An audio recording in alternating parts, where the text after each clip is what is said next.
pare. Gulay, tamati, sibuyas, bawang, iya. Mura pare, mura. Mura, mata bigla.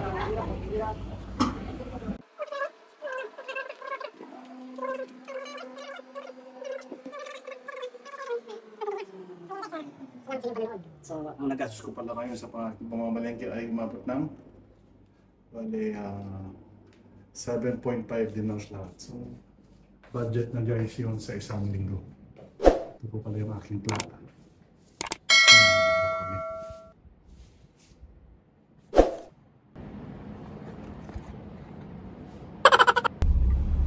Hi guys, mula dito sa aking tirahan sa Sigaya. So, Friday ngayon. Mamimili tayo ng isda at gulay dun sa fish market at dun sa bilhanan ng gulay, nakatabi lang din ng fish market. So guys, bumibili pala kami ng gulay doon at isda dahil mas mura kasi yung presyo doon kumpara dito sa mga mall na pinagkukuha na namin isda dito. Ang isa pang reason ay doon kasi malalaman mo at marami kang mga pagpipilian na fresh na isda. At syempre, mura pa. So, bibigyan ko lang po kayo ng idea dito sa bansang Bahrain. Ang population po nito ay around 1.5 million. So, yung 700,000 po doon ay purely Bahrainis. At yung mga 800,000 naman, expat na po, bali yun. Expats na po dito sa Bahrain na bali, marami palang islands dito sa Bahrain. So ang pupuntahan natin ngayon ay yung capital ng Bahrain, which is Manama. Pero Manama Fish Market naman siya. Okay guys, for today's video, punta tayo ng Bahrain Fish Market para mamili na ang ating ulamin na isda. Ito, papunta na ako ngayon at mula sa aking plot, sa aking bahay sa may bandang Sigaya. Temperature ngayon ay 36 degrees Celsius at medyo napakainit talaga.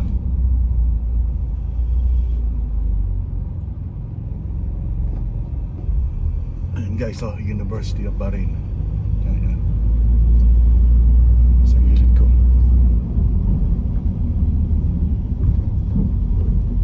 Dito rin sa tabi ng University of Bahrain ay ang Salmania Hospital.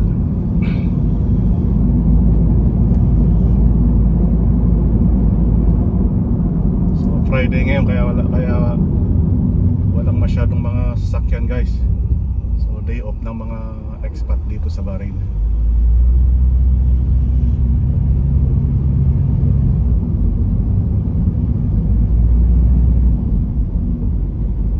Dito tayo sa one-way road papunta dun sa fish market.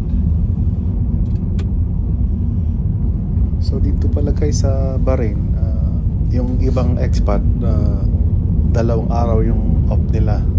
So magkakaiba kasi yung iba 2 araw, Friday at Saturday. Yung iba naman ay Friday lang. So depende sa employer ng mga expat. Gaya ko, ang Saturday ko naman ay half day lang ako. So nakakapagpahinga pa rin ako kahit paano pag Saturday ng kalahating araw.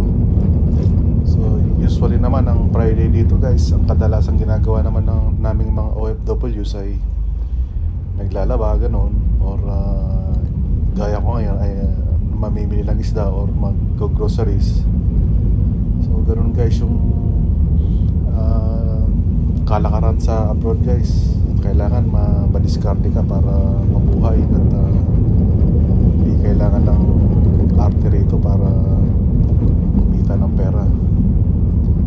So sabi nga nila mas masarap pa yung buhay ninyo dyan sa Pilipinas kasi yung mga pagkain, mas masarap yung pagkain yan, mas sariwa, lalo na sa probinsya ka nakatira. Sa presko din yung hangin, di ba? So para sa akin mas okay pa rin sa Pilipinas kumpara sa abroad, lalo na kasama mo yung mga pamilya natin.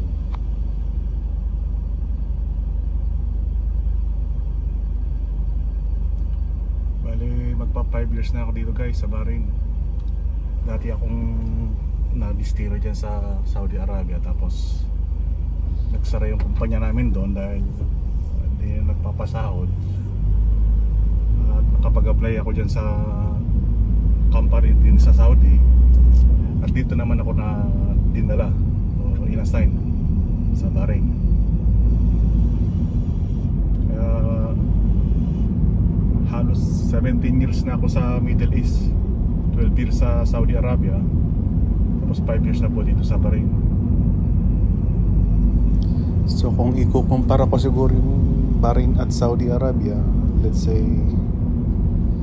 kasi dati wala pang tax itong wala pang value added tax tong Bahrain. Dati walang tax to. So ngayon, as of 2023, mayroon na siyang tax na 10%. Same lang din sa Saudi Arabia, mayroon na silang VAT ngayon. Dati wala naman, which is 15% naman.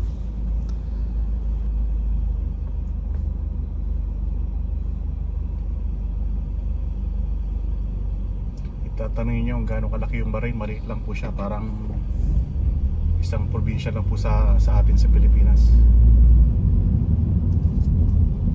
Pero napakayaman na bansa. Lahat na ng lahi nandito na.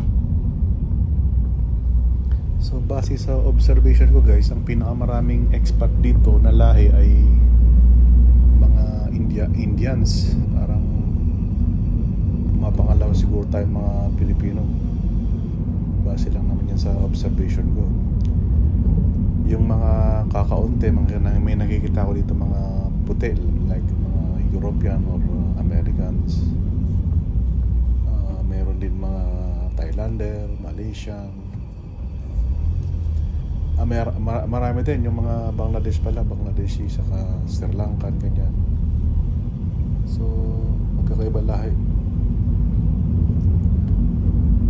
Dahil siguro maulad yung basa, gusto rin nilang puntahan to. Marami rin mga pupunta rito through visit visa eh.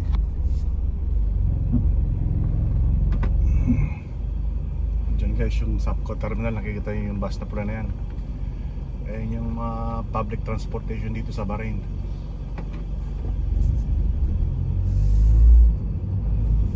Ayan, may mga kababayan din tayong sumasakay ng mga Sapco bus na yan. Lalo na araw-araw silang nagko-commute ba. Usually guys, ang pamasahe dyan is around 200 pills, which is equivalent sa atin malamang ay 26 pesos ganun. Ayan yung mga pula na yan sa kanan ko. So yung iba naman guys pala na walang sasakyan dito, yung iba nag-hire sila ng transport driver nila guys, tapos ayun, binabayaran nila yung monthly. Next traffic light, kakaliwa na lang tayo, tapos fish market na lang. Dito guys yung fish market, magkatabi lang din yung bilhanan ng mga gulay, mas magkatabi siya. Kaya kung gusto niyo pumunta dito sa Bahrain, dito mura yung mga bilihin sa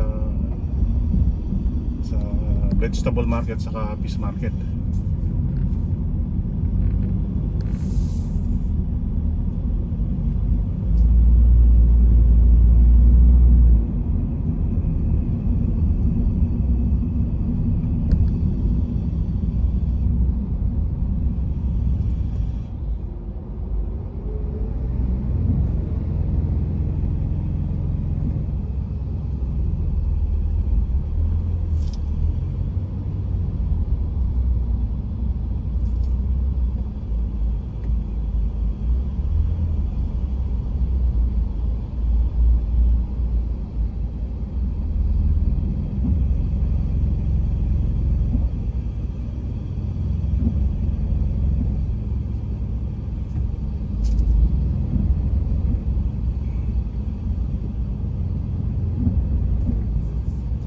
Katabi lang din siya ng Rames.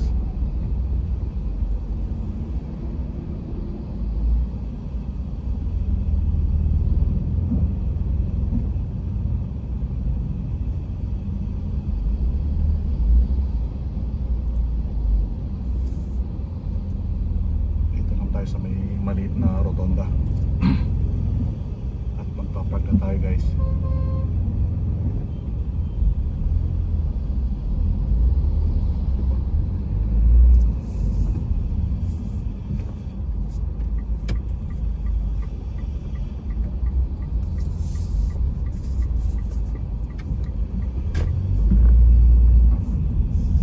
Maraming namimili ngayon kasi maaga pa, halos 8:30 pa lang dito guys ng umaga. Halos dito nagparking iba sa tabi ng kalsada. Sisbawan naman dyan. Dyan pala pag nagpark ka dyan at nahuli ka guys, so magkakaroon ka ng ticket na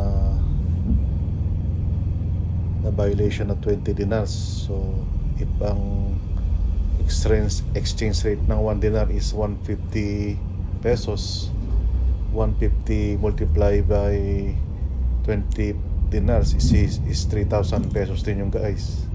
So malaking value din yung mawawala sa ating savings, kaya dapat doble ingat lang tayo sa pagpapark ng ating mga sasakyan dito sa bar. So for today's date po, September 8 po ngayon, 2023. Napakabilis na talaga ng panahon. Pagka nasa abroad ka, mabilis lang yung panahon na lumipas, lalo na yung pagka marami kang pinagkakabalahan na trabaho. Yun yung kagandahan guys sa abroad, na mabilis lang yung panahon pagka madami kang ginagawa. Hindi mo na mamalayan ng oras na mabilis lang matapos kada araw. Ito palang Peace Market guys, katapat lang siya ng Marina Mall. Yan sa aking kaliwa, Marina Mall yan. Ayan. So maghahanap lang tayo ng parkingan sa pagka kumanan tayo dyan guys. Dalasan dyan ako nagpapark para iwas sa illegal parking guys dyan sa mga tabi ng kasada na yan. Ayan, sa kakanan lang tayo dyan. Ayan. Dyan yung mga truck na yung pagkakakot na ng isda. Ayan. Guys, dyan na tayo. So para walang mapagparkingan dyan, puno. So hihintayin ko yung isang sasakyan guys dyan na napansin ko may tao na sa loob. So most likely aalis din siya guys, kaya aantayin ko na siya.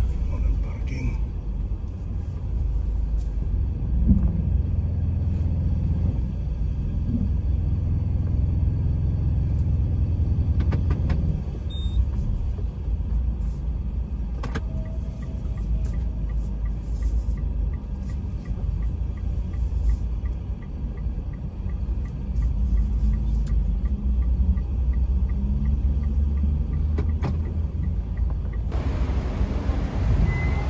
So yun na nga, nakapag-park na tayo guys. So yun, pasok na tayo sa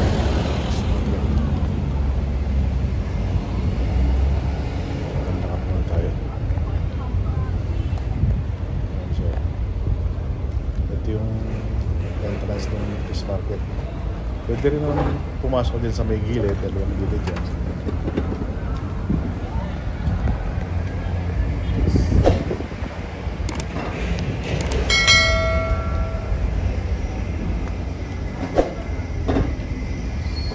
Samahan nyo kung pumasok sa Peace Market dito sa Bahrain. Let's go.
Oh, yun. Kita taruh dah.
How much per kilo?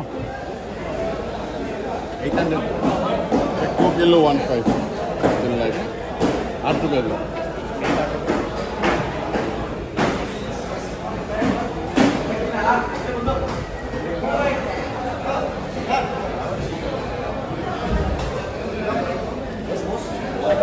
Thank you, thank you.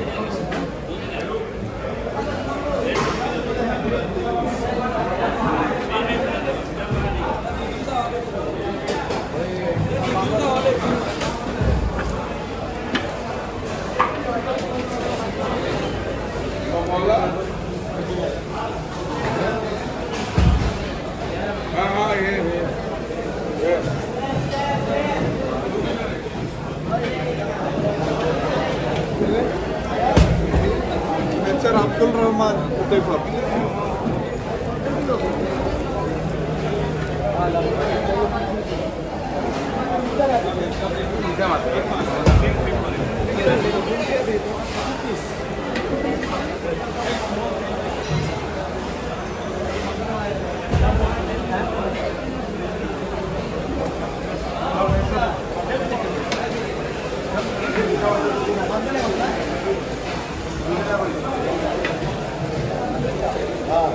Gulti.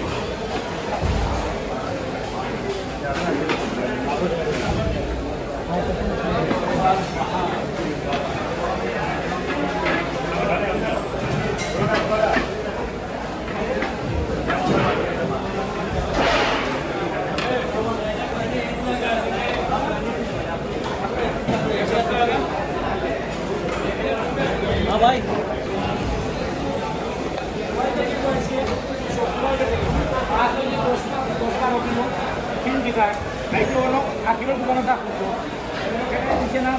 दुकान साफ सब 5-10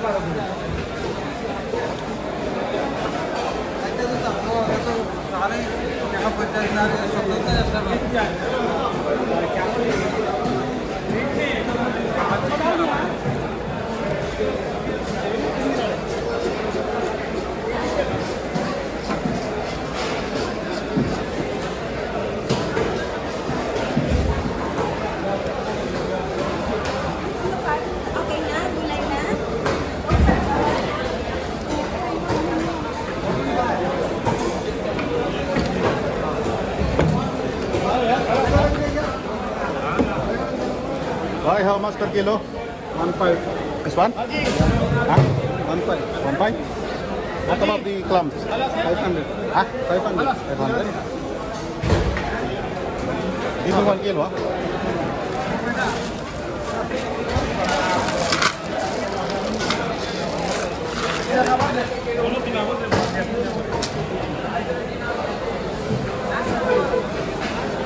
ولا 6 ونص تخليهم 6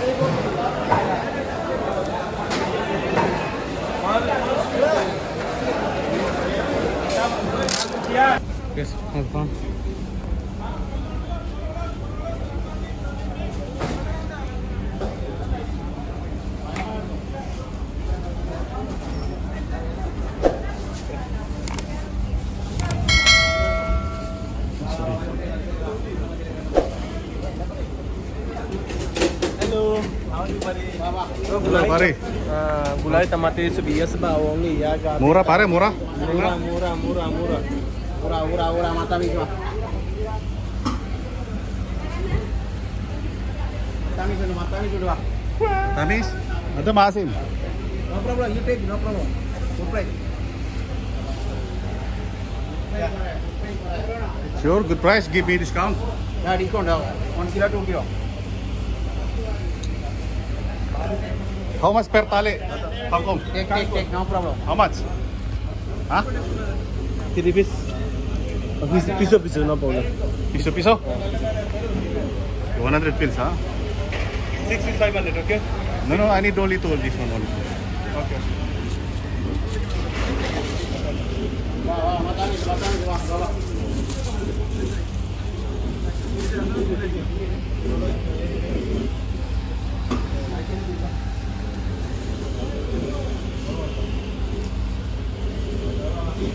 Bye, give me the plastic, bye.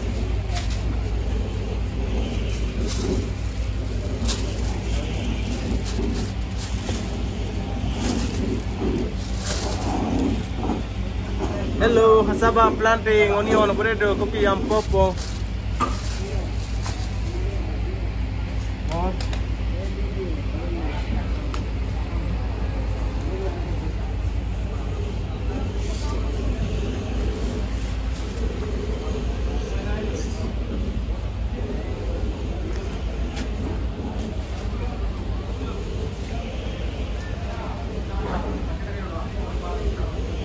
Bye, give me plastic bag. Plastic.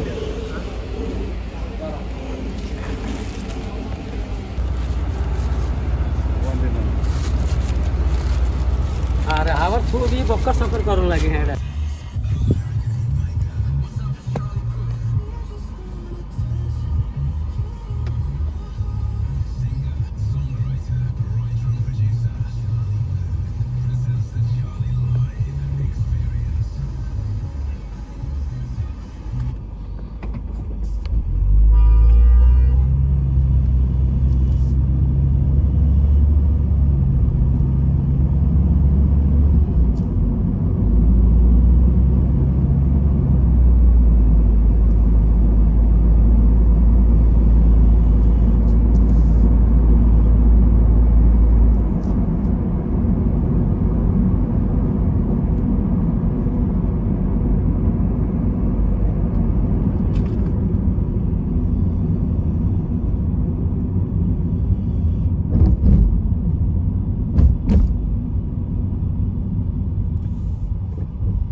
pagka umaga doon sa Fish Market kasi kadalasan pupunta ako doon alas closing na, mag-alas 2 kaya kukunti ng tao noon. Ngayon pala kamaagang-maaga, ang daming tao, ang daming namimili.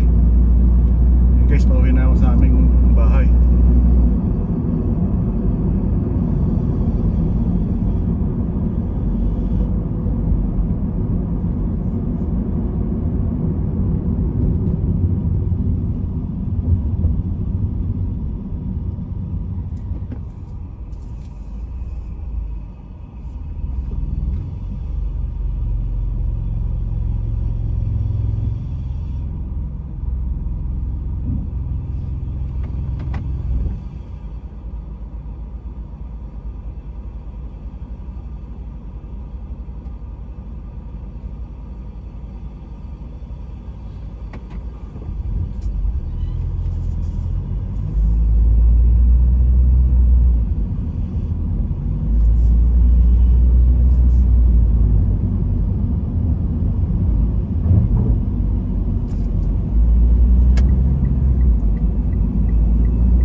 here. Dito na tayo.